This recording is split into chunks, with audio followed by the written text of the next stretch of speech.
இன்னைக்கு அமெரிக்கா, சீனா அவங்க கப்பற்படையை பார்த்து உலகம் மிரளலாம். ஆனா 1000 வருஷத்துக்கு முன்னாடியே மொத்த வங்காள விரிகுடாவையும் தன்னோட கட்டுப்பாட்டுல வச்சு அத சோழ ஏரியாவை மாத்தினாருன்னு சொன்னா நம்புவீங்களா?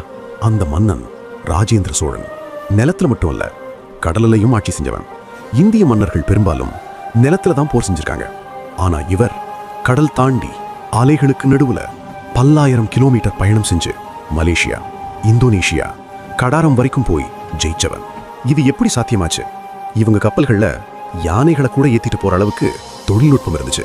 GPS இல்ல, திசை காட்டும் கருவிகள் இல்ல, பானா, நட்சத்திரங்கள், கடல் நீரோட்டம், அதுவே அவங்க வழிகாட்டி. வெளிநாடுகள்ல போய் நம்ம குடிய நட்ட முதல் இந்தியன் ஒரு தமிழன். அதனாலதான் கடாரம் கொண்டான். இன்னைக்கும் தெற்காசிய நாடுகள்ல தமிழ் கலாச்சாரம் இருக்க முக்கிய காரணம் இந்த கப்பற்படை. இது நம்மில் எத்தனை பேருக்கு தெரியும்?